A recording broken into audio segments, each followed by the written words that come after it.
So this is me, और ये मेरी सोई हुई शक्ल है 6 घंटों की पुरसकून नींद के बाद। So just walk up from the sleep.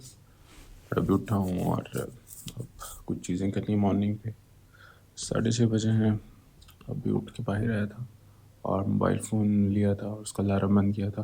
अमूमन मैं मोबाइल फ़ोन बाहर रखता हूँ ताकि मुझे उठना पड़े खुद फिज़िकली और जाके मैं उसको बंद करूँ, वरना अगर बेड की साइड पे पड़ा था तो मैं बंद करके सो जाता हूँ। एक्सरसाइज के अंदर जो है ना 100 जंपी जैक्स करेंगे और 25 और आज 50 पुशअप्स करते हैं और बाकी ये है कि 5 मिनट हम रनिंग करेंगे। पुशअप्स करते हुए ना मुझे 3 मंथ्स हो गए हैं। 2 पुशअप से स्टार्ट किया था, फिर आहिस्ता आहिस्ता स्लोली बिल्ड किया। लेकिन इतना अरसा हो गया पुशअप्स करते हुए, लेकिन हर दफ़ा यही लगता है कि ये पुशअप मेरा आखिरी है, अभी धड़ाम से गिरने वाला हूँ। बस अल्लाह इज़्ज़त रख ले। This is my treadmill.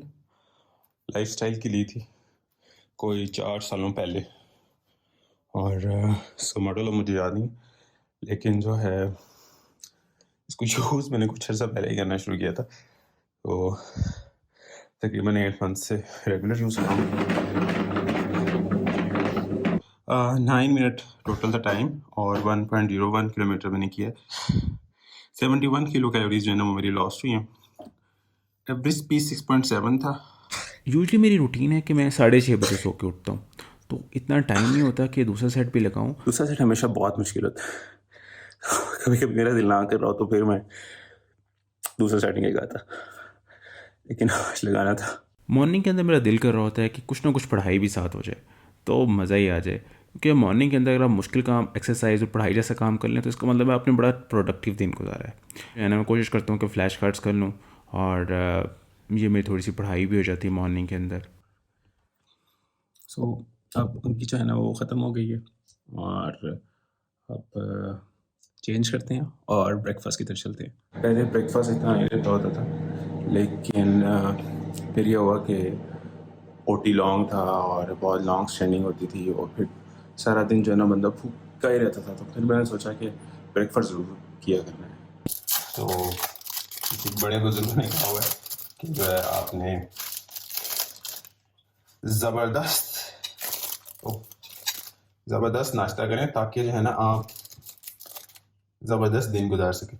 तो चीज़ हो गया और बस ये दिस इज़ द कवरिंग। मैं बाहर आ गया हूँ और ब्रेकफास्ट आप देख सकते हैं कि मेरे साथ ही पड़ा हुआ है और मुझे गाड़ी में लेके जाऊँगा और लेट्स गो। सो सबसे पहले जो है वो मॉर्निंग होती है, तो मॉर्निंग के अंदर जो है ना वो मन होता है कि नमाज के बाद ना कुछ प्रेयर्स वगैरह भी हों, तो इसके लिए फिर एक ऐप की हुई है मैंने, किया का नस्ताइन, जो कि मेरी अम्मी ने मुझे रिकमेंड की थी। तो उसमें यह है कि मॉर्निंग में जो दवाएं होती हैं वो मैं उस पर लगा देता हूँ। ब्रेकफास्ट करने के साथ साथ और गाड़ी चलाना थोड़ा सा अनसेफ काम है, लेकिन मसला ये है कि मैंने अमूमन नोट किया कि अगर मैं ब्रेकफास्ट घर करना शुरू कर दूँ ना, तो फिर मुझे 10 से 15 मिनट एक्स्ट्रा लग जाते हैं और फिर अमूमन लेट हो जाता हूँ। तो फिर मैं यही सोचता हूँ कि यार इन दोनों कामों को हम कंबाइन कर लूँ और साथ साथ जो है ना स्लो स्लो चलाता रहूँ, लेकिन किसी तरह जो है ना इस टाइम को थोड़ा सा सेव करके पहुँच जाऊँ। ब्रेकफास्ट करने के बाद ना बस फिर मैं सुकून से गाड़ी चलाता हूँ, ना भी कोई पॉडकास्ट सुनूंगा ना कभी ऑडियो बुक, वो वापसी पे के लिए रखूँगा। So this building is my hospital. Okay, so ये जगह आ गई पार्किंग।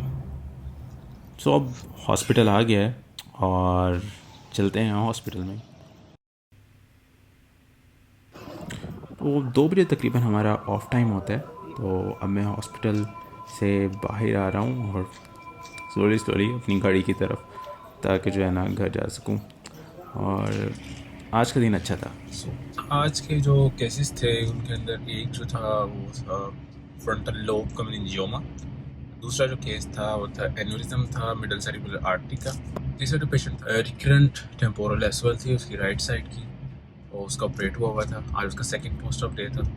और जो चौथा पेशेंट था वो फ्रंटल एसवल था, वो प्रॉब्ली ग्लायोमा था। और जो पांचवा केस था नेजल जो है ना वो उसका डिस्चार्ज आ रहा था, CSF राइनोरिया का केस था। तो उसमें बेसिकली नाक से पानी आना शुरू हो जाता है ट्रॉमा के बाद या खुद ब खुद ट्रॉमा के बगैर ही। तो उसको कोई चोट तो नहीं लगी थी, उसका स्पॉन्टेनियस था। तो ये 5 केसेस थे और राउंड हो गया। बाकी ये है कि राउंड के वाले पेशेंट्स तो मैं नहीं दिखा सकता, क्योंकि पेशेंट्स जो होते हैं उनकी प्राइवेसी होती है। तो लेकिन जो है वैसे डिस्कस किया जा सकता है। तो 2 दिन जो है हमारा राउंड होता है, और एक दिन जो है ना हमारी ओटी लिस्ट होती है, फिर 2 दिन हमारा राउंड होता है, फिर एक दिन ओटी की लिस्ट होता है। 2 हफ्ते में 2 दिन हम ओटी में होते हैं। तो अगर फिर किसी दिन ओटी की भी बात करेंगे और बताएंगे ओटी में कैसे प्रिपेयर होते हैं। तो अमूमन जो है वापसी के ऊपर जो है ना मैं पॉडकास्ट सुनता हूँ, और जो मेरे फेवरेट पॉडकास्ट है उनमें कॉटेक्स है और टिम फेरिस शो है। तो बेसिकली इन दोनों में से जिसकी नई एपिसोड आई है वो लगा लेता हूँ और उसको सुनता हूँ। तो म्यूज़िक मैं इतना नहीं सुनता अपने वापसी पे। और बाकी है तकरीबन 17 to 18 मिनट्स होते हैं, बाज़ का 20 मिनट्स लग जाते हैं वापस आते आते। तो पॉडकास्ट सुनते सुनते अच्छा टाइम गुजर जाता है। पॉडकास्ट और ये सब चीज़ें करने से जो है ना थोड़ा सा एनर्जेटिक हो जाता हूँ, हालांकि राउंड के बाद बंदा थका हुआ होता है। तो और बाज़ कती होता है कि बंदे का मोरल डाउन हुआ हो तो पॉडकास्ट में कुछ ऐसी बात अच्छी पता चल जाती है। तो एक थोड़ा सा टाइम होता है जिसको आप यूज़फुल बना सकते हैं।